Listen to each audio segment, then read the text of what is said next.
Bismillahirrahmanirrahim. Assalamualaikum warahmatullahi wabarakatuh. Alhamdulillahirabbil alamin wal aqibatu lil muttaqin wala udwana illa 'alal zalimin.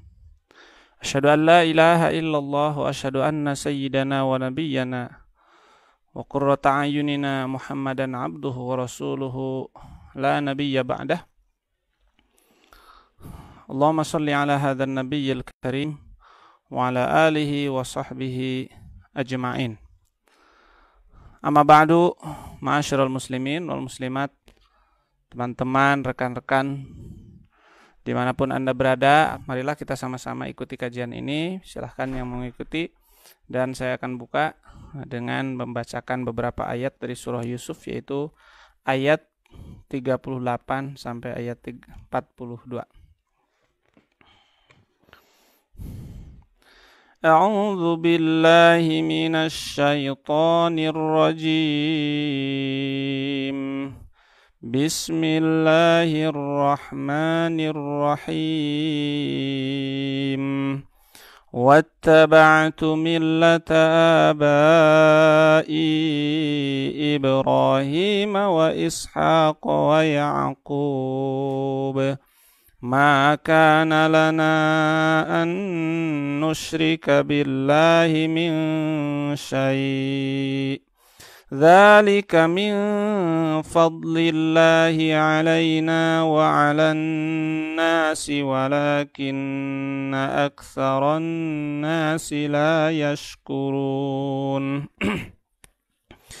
Ya sahibayis sijni a'arbabum mutafarriquna khairun amillahul wahidul qahhar. Ma ta'buduna min dunihi illa asma'an sammaytumuha antum wa aba'ukum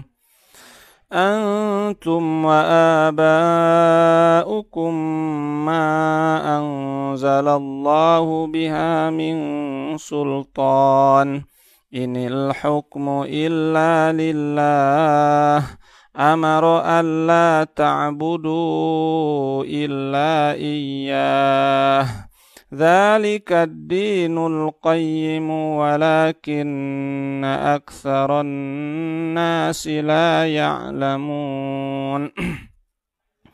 Ya sahibayis sijni amma ahadukuma fayasqi rabbahu khamra wa ammal akharu fayuslabu fata'kulu at-tayru min ra'sihi qudiyal amru alladhi fihi tastaftiyan.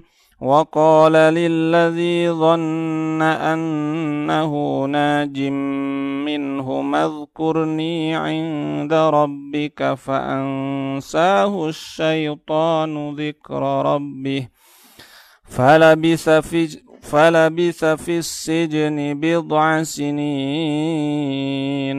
Shadaqallahul azim. Mudah-mudahan dengan dibacakannya ayat-ayat tadi menambah keberkahan dan membuka pintu hati kita. Mudah-mudahan Allah mempermudah segala kebaikan kita dan memberikan solusi dari segala kesulitan kita. Amin ya Allah ya rabbal alamin. Ma'asyiral muslimin, baiklah, kita akan mulai kajian kita.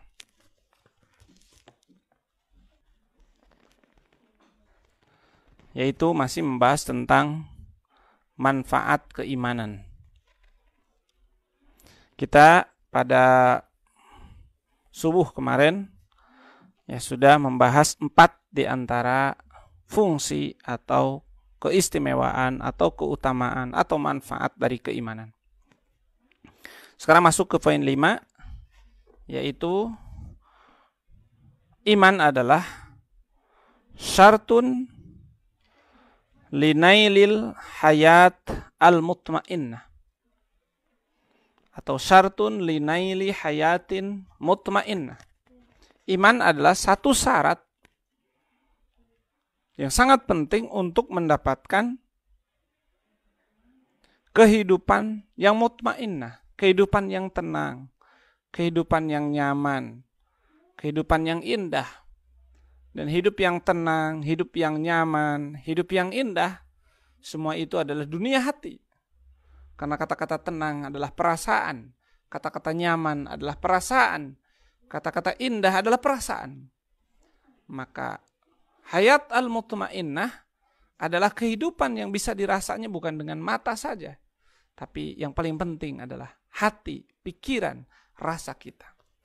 Jadi tidak mungkin kita akan merasakan hidup yang nyaman, hidup yang mutmainnah, hidup yang tenang, ya, kecuali kita telah mengawalinya dan membuat pondasinya, yaitu pondasi keimanan. Baik, ayatnya adalah surah An-Nahl, yaitu surah 16, surah 16 ayat 97. Surah 16 ayat 97.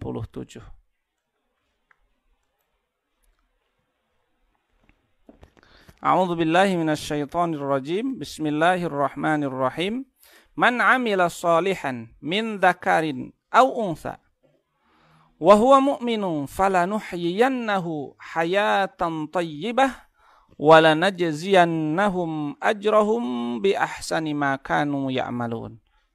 Man 'amila shalihan min dzakarin aw untha wa huwa mu'minun falanuhyiyannahu hayatan thayyibah wa lanajziyannahum ajrahum bi ahsani ma kanu ya'malun. Man 'amila shalihan, siapa yang melakukan amal soleh, amal kebaikan, min dzakarin, baik dia laki-laki, au untha, atau dia perempuan. Jadi dalam Islam, kedudukan laki-laki dan perempuan dalam sisi keistimewaan dan keutamaan kedudukannya sama. Tidak ada yang paling utama di antara laki-laki dan perempuan. Hubungannya bukan at-tafadul, kata para ulama. Kedudukan antara laki-laki bukan tafadul, tapi takamul, saling menyempurnakan. Sehingga man amila min sholihan min dzakarin aw untha, siapa yang beramal soleh, baik laki-laki atau perempuan, tak peduli. Yang penting melakukan amal soleh, melakukan tugasnya, dan tentu tugas fungsinya kadang sama, kadang berbeda. Tapi dua-duanya melakukan tugas fungsinya sesuai dengan kudratnya dari Allah Subhanahu wa taala, sesuai dengan takdirnya dari Allah Subhanahu wa taala. Wa huwa mu'minun, tapi garis bawahi, dalam keadaan mukmin, dalam keadaan yakin, dalam keadaan tunduk, dalam keadaan iman kepada Allah Subhanahu wa taala, maka apa janji Allah? Falanuhyiyannahu hayatan thayyibah. Maka Allah akan memberikan kehidupan. Bahkan Allah di sini membuat dua kata taukid, kata penguat yang menunjukkan jangan diragukan. Fala, maka sungguh pasti, nuhyiyannahu, kami akan memberikan kehidupan yang sungguh-sungguh.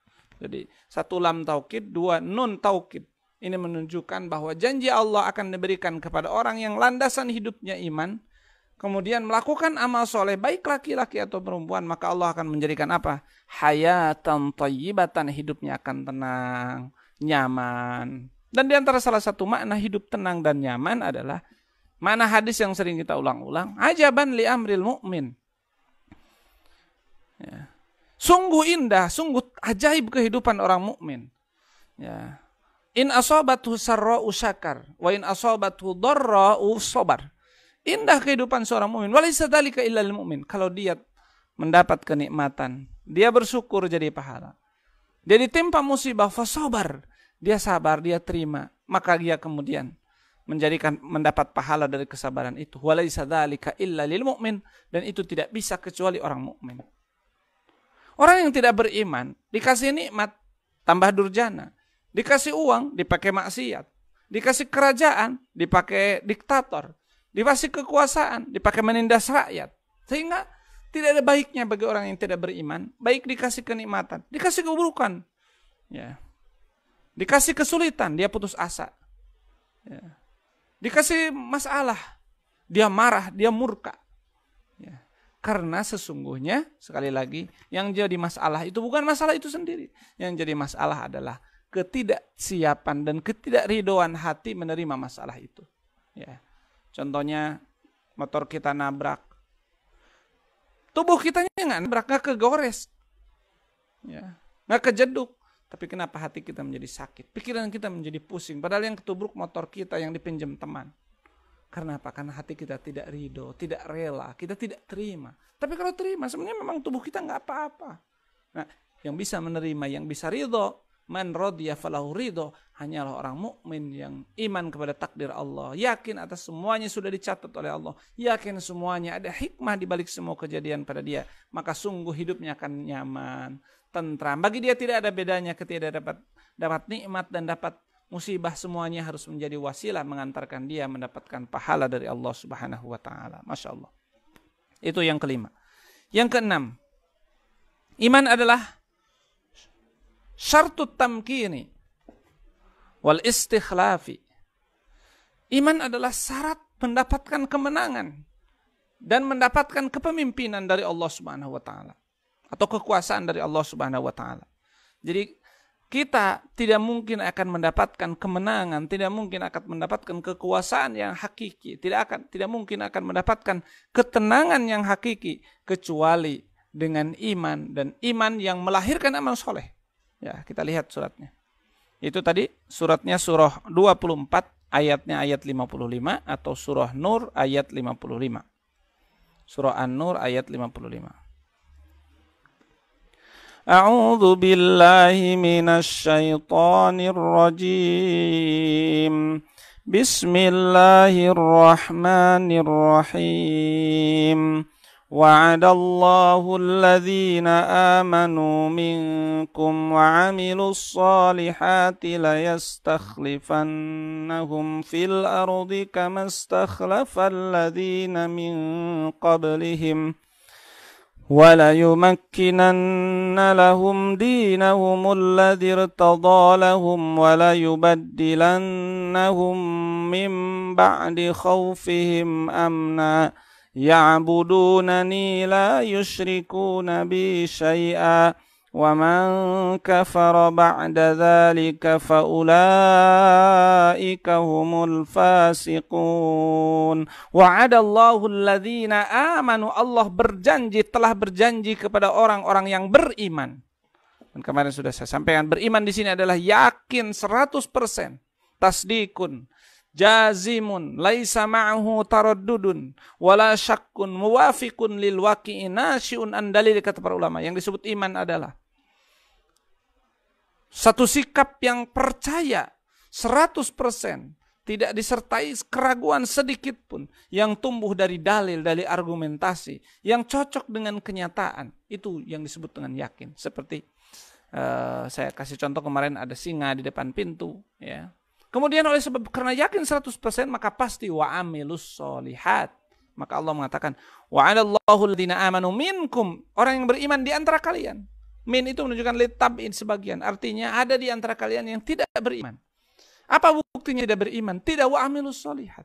Karena kalau kita yakin dengan 100% bahwa ada pahala yang dijanjikan Allah akan diberi di dunia dan di akhirat, kita yakin 100% bahwa ada janji Allah yang akan diberi di dunia bagi orang yang berjuang, bagi orang yang berinfak, bagi orang yang mengajar, bagi orang yang belajar, maka tentu kita tidak akan meninggalkan kebaikan-kebaikan itu. Karena kalau kita kasih contoh kemarin, kalau yakin sekarang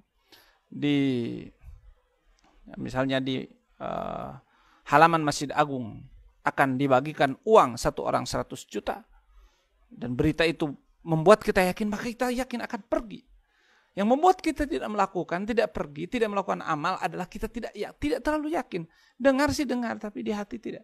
Hati kita tidak 100%, tapi yakin. Kalau 100% yakin ada singa di belakang pintu, maka kita tidak akan pernah keluar.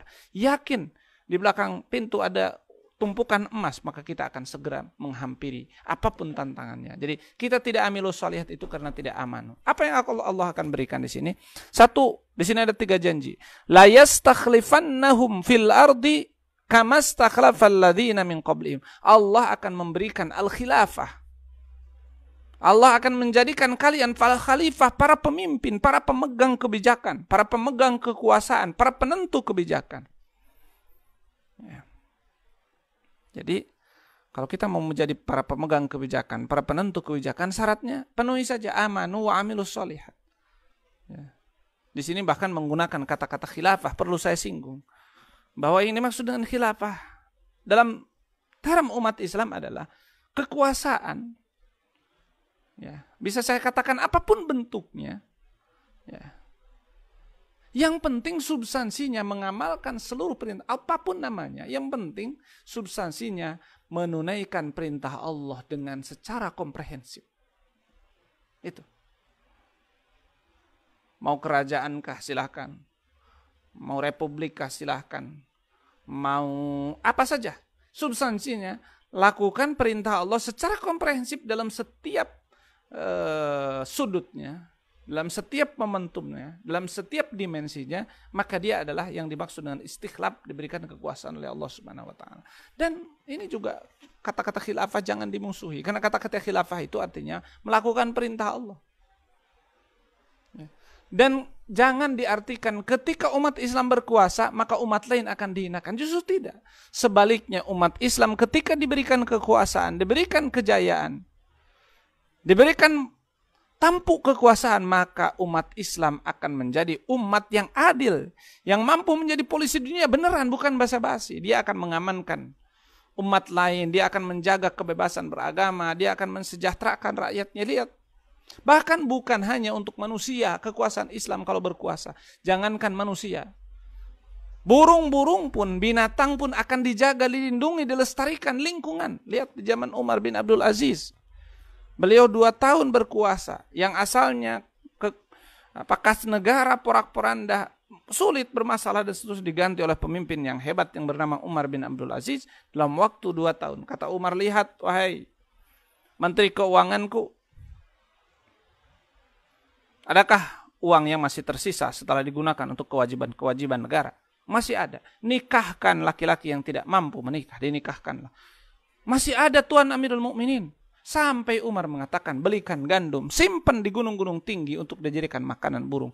Karena umat Islam yakin, Islam, peradaban Islam harus menjaga bukan hanya manusia, tapi binatang harus merasakan indahnya kekuasaan umat Islam, indahnya ajaran Islam. Tumbuh-tumbuhan alam semesta, tidak boleh ada pohon yang sembarang dipotong. Alamnya harus dilindungi. Kita juga harus melihat bagaimana Umar bin Khattab ketika membebaskan Palestina dari tangan-tangan Romawi yang saat itu. Ketika Umar datang ke Palestina karena diminta untuk menerima kuncinya secara langsung, Umar mencari tempat untuk sholat. Itu kotor dengan bekas bekas kuda-kuda mereka yang disimpan di situ. Kotor, tidak dijaga masjid kita, Masjidil Aqsa. Tapi Umar setelah sholat kemudian Umar membuat satu Uhdah al-Umariyah atau Al-Uhdah al-Umariyah atau yang bahasa kita disebut Konvensi Umar. Ya, keputusan Umar apa mengatakan? Wahai para penduduk Ilya, para penduduk Al-Quds, orang-orang Kristen Romawi yang ada di Al-Quds, siapa yang mau pulang? Saya antarkan ke tempat di mana kalian merasa nyaman. Masya Allah. Indahnya kekhilafahan umat Islam, indahnya kepemimpinan umat Islam. Kemudian, siapa yang mau tinggal di sini?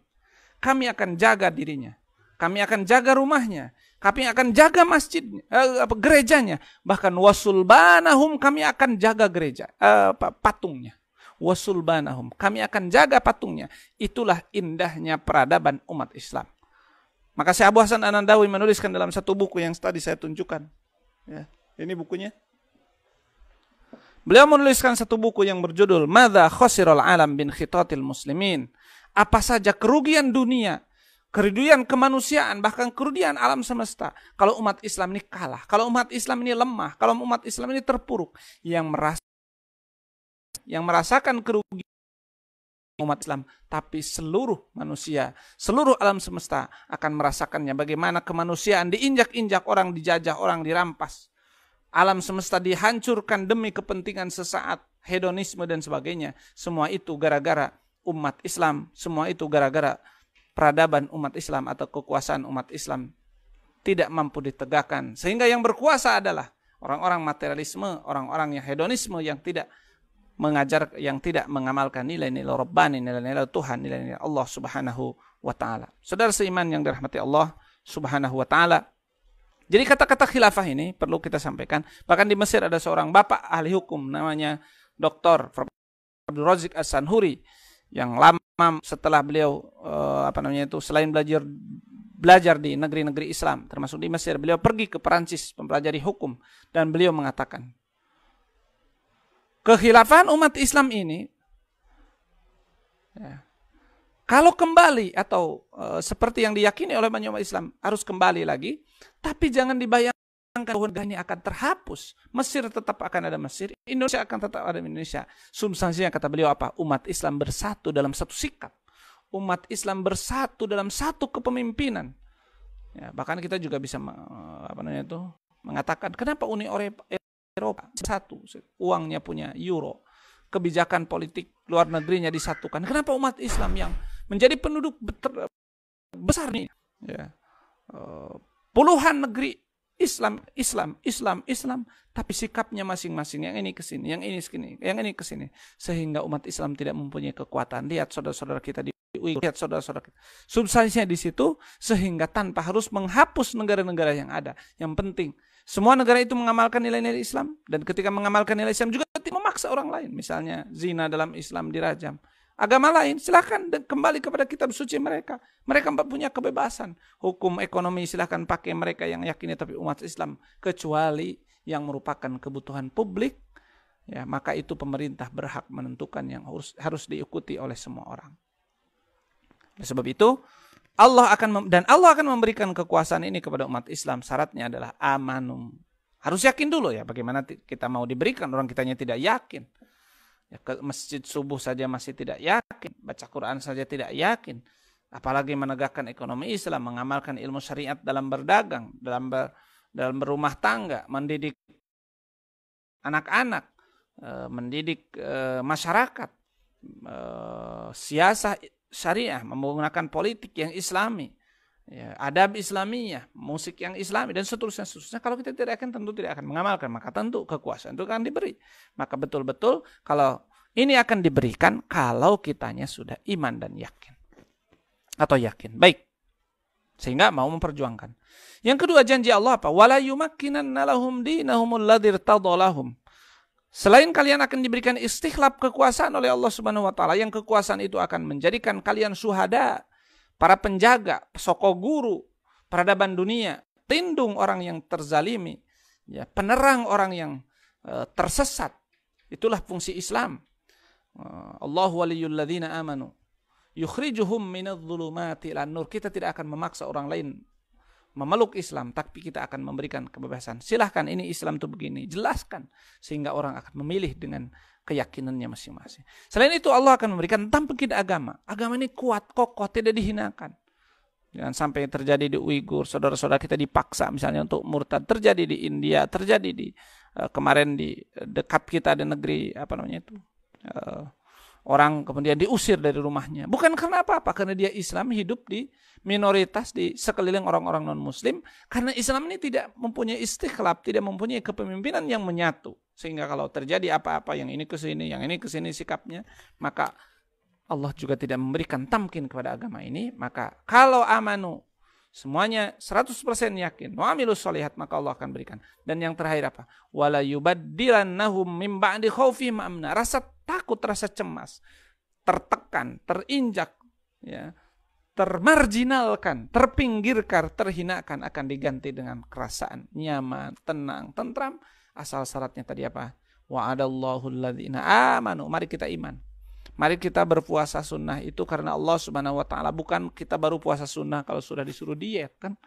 Karena kalau kita baru puasa sunat disuruh diet sama dokter, berarti masih iman kita masih kuat kepada dokter daripada kepada agama. Inilah keimanan yang kita maksud. Baik. Nomor 7. Syartun li khairiyati al-ummah. Ya, iman itu adalah syarat umat ini mendapatkan karakter terbaik. Jadi umat ini akan menjadi kuntum khair ummah. Kalian ini akan menjadi umat terbaik kalau kalian ini iman. Ya, baik, dalilnya surah 3 ayat 110. Surah 3 ayat 110. Ali Imran 110. Ayatnya ini masyhur. A'udzu billahi minasy syaithanir rajim. Bismillahirrahmanirrahim. Kuntum khaira ummatin ukhrijat lin-nasi ta'muruna bil ma'rufi wa tanhauna 'anil munkari wa tu'minuna billah.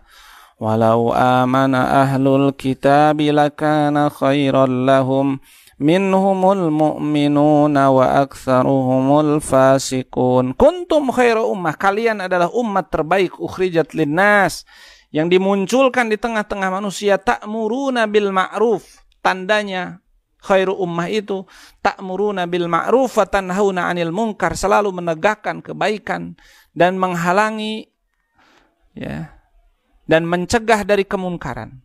Jadi kalau kita mau jadi khairu ummah itu karakternya sederhana, tegakkan kebaikan, cegah kemunkaran. Jangan biarkan kebaikan diinjak-injak, jangan biarkan kemungkaran ditepuk tangani, dikuatkan. Tapi selalu dimanapun ada kebaikan yang tidak dilakukan, maka segera ingatkan. Dimanapun ada kemungkaran yang dilanggar, maka segera ingatkan. Ingatkannya tergantung posisi kita. Kita yang berkuasa, keluarkan keputusannya, gunakan kekuasaannya. Kita yang pendakwah, sampaikan dengan dakwah. Orang yang punya harta, usahakan dengan hartanya. Sampai yang paling kecil, paling tidak berdoa. Kata Rasulullah, man ra'a minkum munkaran falyughayyirhu biyadihi, dengan kekuasaannya, dengan tangannya. Kalau kita misalnya ibaratnya punya anak kecil mau megang api, jangan, jangan. Kita punya tangan, ambil saja. Tapi fa'ilam yastati, kalau tidak bisa, pabilisani, itu tetangga saya, itu teman saya, nggak bisa kita langsung, kamu nggak boleh ini, kan dia sudah besar. Kalau seperti itu hubungannya adalah ingatkan, nasihati, lewat ceramah, lewat khutbah, lewat tulisan di media, lewat di Facebook, di WhatsApp, dan sebagainya. Kalau masih tidak bisa juga, maka fabi qalbi, paling tidak mengingkari dengan hatinya. Itulah karakter ummah al-khairah, umat yang bagus. Kalau tidak begitu, berarti umat itu tidak bagus. Dan perlu dicatat bahwa amar ma'ruf nahi munkar itu niscaya. Karena kemunkaran itu kalau kita biarkan, walaupun kita tidak menjadi korban kemunkaran itu, ingat, bisa jadi anak kita, generasi kedua jadi korban kemunkaran itu. Bisa jadi generasi kita, cucu kita. Kalau kita membiarkan ada tetangga pencuri, tetangga pemabok, satu saat rumah kita yang akan dicuri. Atau satu saat rumah anak kita yang akan dicuri. Atau satu saat cucu kita yang akan dicuri. Lihat juga seperti tadi di dalam perjuangan kekuasaan umat Islam. Kalau kita tidak memperjuangkan umat Islam ini jaya bersatu seluruh dunia dalam satu komando, walaupun tidak harus hilang negaranya, negara tetap ada, tapi punya sikap yang sama terhadap keburukan, terhadap kejahatan. Jangan salahkan. Kalau anak cucu kita, generasi kedua, generasi ketiga, generasi keempat, itulah mereka yang mengalami seperti yang dialami oleh saudara-saudara kita di Uighur hari ini, yang dialami oleh saudara-saudara kita di India hari ini, yang dialami oleh saudara-saudara kita di berbagai tempat di Palestina hari ini. Kenapa? Gara-gara kita cuek, yang penting saya bisa ke masjid, yang penting saya bisa sholat, yang penting saya bisa baca Quran, rumah saya masih aman, saya masih bisa makan, biarlah itu. Saya nggak mau perjuangan ekonomi Islam, saya nggak mau memperjuangkan Islam mulai politik dan sebagainya. Maka ingat, satu saat cucumu akan mengatakan, gara-gara kakek saya, gara-gara nenek saya, sehingga saya sekarang masuk penjara, sehingga saya sekarang dipaksa untuk murtad, disiksa seperti yang terjadi dengan saudara-saudara kita. Sehingga ta'muruna bil ma'ruf wa tanhauna 'anil munkar itu niscaya. Bahkan kalau kita tidak melakukan pencegahan terhadap kemungkaran, siksa Tuhan, jangankan hukum alam begini, siksa Tuhan pun akan turun dan akan kena kepada kita, dan bisa jadi kita yang pertama disiksa oleh Allah karena kita tidak menegakkan amar ma'ruf nahi munkar. Kan ada Rasulullah mengatakan dalam hadis sahihnya, Allah pernah mengutus malaikat untuk menyiksa suatu kaum. Kemudian malaikat itu datang menyiksa suatu kaum, kemudian balik lagi. Kenapa? Pas dilihat ada orang di tempat ibadah. Kalau sekarang mungkin di masjid, yang sedang khusyuk berzikir, beribadah kepada Allah. Maka dia balik, ya Allah, di kampung itu ada orang sedang ibadah, ada ahli ibadah, ya Allah. Kata Allah, mulai dari dia. Ya Rabb, kenapa dia mulai dari dia? Sebab dia membiarkan orang sekampungnya melakukan kemaksiatan. Masya Allah. Maka syarat menjadi umat terbaik adalah menegakkan amar ma'ruf nahi munkar, dan jangan takut.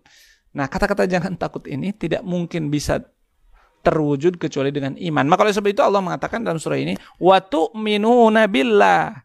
Amar ma'ruf nahi anil munkar itu tidak bisa tegak kecuali dengan iman. Maka iman inilah sebetulnya pada hakikatnya yang akan membuat kita menjadi umat terbaik.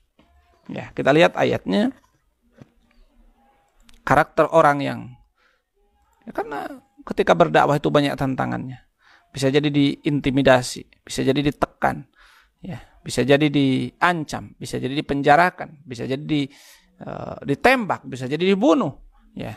Tapi kalau pendakwahnya punya iman, baik pendakwah dalam arti penceramah, pendakwah dalam arti para pejuang dalam berbagai bidangnya, maka dia tidak akan pernah takut. Dalam bahasa Al-Quran disebut wala yakhafuna fillahi laumata laim. Ya, siapa yang tidak takut dengan laumata laim?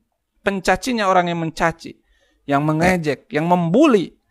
Dan bahasa-bahasa sekarang yang lain apa namanya? Itu kecuali orang yang beriman. Karena orang beriman itu tak tahu. Siapapun yang membuli dia, berapapun orang yang membuli dia tidak akan merendahkannya kalau menurut Allah dia mulia. Siapapun yang membunuh dia, mengancam dirinya, mengintimidasi dia tidak akan pernah mati kecuali dengan izin dan takdir Allah Subhanahu wa taala. Maka hanya orang mukmin yang akan mampu tegak menegakkan kebenaran dan melarang dari kemungkaran. Ya, dalilnya ini tentang karakter orang mukmin yang tidak akan takut oleh apapun kecuali oleh Allah. Terutama ketika menegakkan kebaikan, dia tidak akan efesmeer, mudah berubah, karena diancam, ditekan. Surahnya surah 5 ayat 54. A'udzubillahi minasyaitonirrajim. Bismillahirrahmanirrahim. Ya ayyuhalladzina amanu man yartadda minkum an dinihi fasawfa ya'tillahu biqaumin yuhibbuhum wa yuhibbunah. Adzillatin 'alal mu'minin, a'izzatin 'alal kafirin, yujahiduna fi sabilillahi wa la yakhafuna lawmata laim. Dzalika fadlullahi yu'tihi man yasha'. Wallahu wasi'un alim. Itulah orang-orang yang dicintai oleh Allah. Dan mencintai Allah, mereka orang-orang yang rendah hati, rendah diri kepada orang mukmin dan tegas kepada orang kafir. Mereka memperjuangkan agama Allah dan mereka tidak takut apapun. Dzalika fadlullah. Itulah karakter orang iman. Tidak mungkin orang yang punya karakter tegas, karakter pemberani, kecuali dengan dibekali oleh bekal internalnya, bekal dirinya yang muncul cahaya hatinya, yaitu cahaya keimanan. Dia semua tahu bahwa hidupnya hanya bisa dirubah dan dalam genggaman Allah Subhanahu wa taala. Oleh sebab itu, keimanan akan mendatangkan keberanian menegakkan amar ma'ruf nahi munkar. Amar ma'ruf nahi munkar akan mendatangkan keberkahan dan kebaikan dalam keluarganya, dalam lingkungan masyarakatnya, dalam negaranya, di dunia ini. Kalau sekarang para pemimpin dunia mampu menegakkan amar ma'ruf nahi munkar secara bersama-sama atau mayoritas mampu menegakkannya, maka Palestina sudah lama sudah merdeka. Tapi kalau seperti yang kita saksikan hari ini, masing-masing negara tidak mau ikut campur karena takut ditekan ini, takut rugi ini, takut ditinggalkan ini, maka inilah yang terjadi kehinaan bagi umat Islam. Dan itu bisa terjadi pada diri dan negeri kita kalau kita tidak segera kembali kepada Allah dengan menguatkan nilai-nilai keimanan bahwa kita hanyalah melakukan perintah dan tugas dari Allah Subhanahu wa taala. Yang kedelapan, iman adalah syarat adamul khusran atau adamul khusarah. Ya. Anti kerugian. Tidak ada rugi setelah orang beriman. Ya. Dalilnya surah 103. Ya. Itu surah Al-Asr. Ya, yang sangat masyhur. A'udzubillahi minasyaitonirrajim. Bismillahirrahmanirrahim. Wal 'asri. Innal insana lafi khusr. Wal 'asri innal insana lafi khusr. Demi masa. Al-Asr itu waktu kapanpun. Ya, seakan-akan Allah yang mengatakan kapanpun, dimanapun, ya, dimanapun, maka wal asri innal insana lafi khusrin. Semua manusia itu akan berada dalam kerugian. Bahkan bukan akan rugi. Perhatikan ini penggunaan bahasa yang sangat indah dan sangat menekankan. Sehingga kita harus percaya. Yang pertama Allah bersumpah. Kalau sudah sumpah artinya tidak mungkin tidak. Karena itu sudah puncak meyakinkan orang dalam ilmu balaghah itu dengan sumpah. Ya, misalnya kita bilang, rumah kebakaran. Yang benar, beneran. Itu inna. Benar, sungguh benar. Masih nggak percaya? Demi Allah. Nah, demikian juga Allah di sini ingin mengatakan 3 kali. 1, wal asri, demi. Yang kedua, la, sungguh. Yang ketiga, inna, sungguh manusia dalam kerugian. Bahkan di situ bukan akan rugi, tapi dalam kerugian. Artinya tubuhnya, dirinya itu diselimuti oleh kerugian. Ya. Jadi bukan akan rugi, tapi memang dalam dalam jurang kerugian. Ya, kalau saya menggambarkan memang kita rugi terus. Waktu kecil tidak bisa apa-apa, pengen segera besar. Kirain sudah besar, segala bebas, bisa melakukan apa saja enak. Ternyata sudah besar, tanggung jawab besar. Ya, sudah pemuda, mulai tersiksa. Ya, harus berjuang, harus sekolah, harus kuliah, mencari karir dan sebagainya. Kirain sudah menikah enak. Setelah menikah ternyata punya anak, anaknya harus diurus. Yang tidak punya anak juga bermasalah. Lafi khusrin, semuanya tekanan dalam hidup ini. Kecuali illalladzina amanu, kecuali dengan keimanan semua itu berubah. Nikmat jadi syukur, musibah jadi sabar, semua kesulitan bagi dia tidak ada masalah. Yang penting bisa dipersembahkan menjadi pahala di sisi Allah Subhanahu wa taala. Maka illalladzina amanu wa amilus solihat, kecuali orang yang beriman dan beramal soleh, hidupnya semuanya menjadi indah, hidupnya semuanya menjadi nyaman dan tenang karena dia ada yakin dalam semua episode kehidupannya, dalam semua momentum kehidupannya, semuanya sebetulnya bisa menjadi pahala dan perbekalan mendapatkan kebahagiaan dari sisi Allah Subhanahu wa taala. Wal asri innal insana lafi khusr illa alladzina amanu wa amilus solihat. Yang ke-9 terakhir, iman adalah syarat masuk surga. Nah, ini kenapa saya tuliskan, jangan sampai ada orang yang berpendapat, yang beberapa di antaranya ada yang mengatakan yang penting, apalagi para pendakwah toleransi ini yang kebablasan. Ya, nggak apa-apa, orang itu agamanya apa saja, karena substansinya agama itu ingin mengajarkan toleransi, kasih sayang. Maka apapun agamanya, mau Islam, mau Kristen, mau Yahudi, mau nyembah patung, menyembah apapun, yang penting dia menjadi orang baik. Nah, ini menjebak ini pemikiran-pemikiran liberal yang harus kita tolak. Yang penting dia jadi orang baik, taat negara, cinta tanah air, berpegang teguh dengan Undang-Undang Dasar 1945, maka dia masuk surga. Itu sesat itu. Nggak ada. Surga itu hanya akan diberikan kepada orang beriman. Ya. Apa dalilnya? Yang pertama surah 4 ayat 122. Surah An-Nisa ayat 122. Siapa orang yang akan masuk surga itu? Jelas batasannya. A'udzu billahi minasy syaithanir rajim. Bismillahirrahmanirrahim. Walladzina amanu wa 'amilus solihati sanudkhiluhum jannatin tajri min tahtihal anhar khalidina fiha abada. Wa'adallahi haqqa wa man asdaqu minallahi qila. Walladzina amanu, dan orang-orang yang beriman, wa amilus solihat, dan dia melakukan amal soleh. Ini rata-rata kata amanu dengan amilus solihat. Maka tidak mungkin ada iman yang kuat tidak amal soleh. Tidak mungkin ada amal soleh yang benar kecuali dengan amanu. Ya, ini 2 kata yang hampir tidak pernah berpisah dalam Al-Quran. Apa janjinya bagi mereka? Sanudkhiluhum jannatin tajri, mereka akan dimasukkan surga, dan yang surganya itu begini dengan detail dan sangat indah.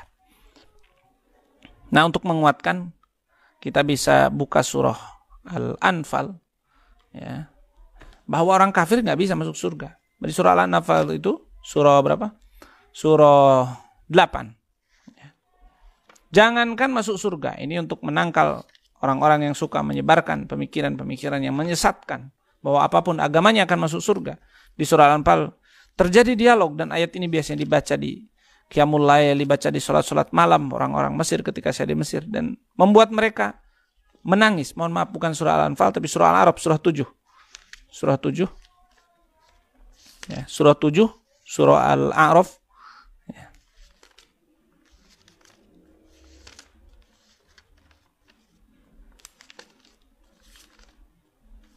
Mulai ayat 43 sampai ayat 50. Surah 7 Ya, ayat 43 sampai ayat 50. Itu terjadi dialog antara ahli surga nanti dan ahli neraka. Yang dalam ayat 50-nya, dialog yang sangat menyedihkan kalau kita baca, mudah-mudahan ini kita menjadi ahli surganya. Apa kata para penduduk neraka? Wa nada ashabun nari ashabal jannati an afidu alaina minal ma'i aw mimma razaqakumullah. Qalu innallaha harramahuma 'alal kafirin. Wa nada, dan memanggil ashabun nari, para ahli neraka, orang-orang yang sedang disiksa neraka, ashabal jannati, kepada para penduduk surga, sing jarit, pada teriak-teriak, an afidu alaina minal ma'i aw mimma razaqakum. Apa teriakan mereka? Coba bagi kami air seteguk saja, kami kehausan. Di sini ada nanah, di sini hanya ada kayu zakum, di sini hanya ada bangkai, kami haus dan lapar, beli seteguk saja dari surga. An afidu alaina minal ma'i aw mimma razaqakumullah, atau apapun yang Allah berikan kepada kalian di surga. Apa jawaban ahli surga? Qalu innallaha harramahuma 'alal kafirin. Tidak bisa, ini diharamkan. Perhatikan, ini diharamkan, ya, oleh Allah Subhanahu wa taala bagi orang-orang kafir. Jadi jelas ayatnya, ya, tidak boleh. Ini ayat-ayat pasti, ayat-ayat qat'i akidah dalam Islam. Orang kafir tidak akan masuk neraka, ya, tidak akan masuk surga kecuali dia bertaubat sebelum meninggal dan beriman. Maka kalau dia banyak dosa bisa dimaafkan oleh Allah dan bisa disiksa dulu. Tapi kalau tidak ada imannya, dia kafir, dia menentang aturan Allah, maka janjinya sudah jelas, ya, wa'adallahu alladhina amanu wa amilus solihati, ya, tadi, ya, akan dimasukkan kepada wa'adallahu, apa di surah, ada di ayatnya bahwa Allah berjanji kepada orang kafir itu akan dimasukkan neraka. Itu sudah janji Allah. Wa innallaha la yukhliful mi'ad. Nah, ini jelas. Jangankan masuk surga, minta seteguk air saja itu tidak dikasih. Dan kalau kita bilang memang, ya, walaupun airnya dari surga, kalau dibawa dulu ke neraka keburu panas, ya. Jadi nggak mungkin lah. Jangankan masuk surga, ya, orang kafir itu meminta makanan secuil saja, meminta air seteguk saja tidak bisa. Maka keimanan menjadi syarat orang masuk surga. Karena surga itu pun diciptakan oleh Allah sebagai balasan, sebagai imbalan atas keimanan, perjuangan orang-orang yang beriman karena Allah Subhanahu wa taala. Masyaallah muslimin dan muslimat yang dirahmati Allah, mudah-mudahan kajian ini sebagai kajian ulangan sebetulnya bisa menggantikan, dan mudah-mudahan hasilnya bagus, bisa menggantikan kajian subuh yang kurang jelas hasilnya karena memang ada kelupaan. Ya, itulah lemahnya manusia. Sudah saya siapkan, ternyata tidak colokan audionya, sehingga walaupun saya pegang begini nggak ada suaranya tadi pagi itu.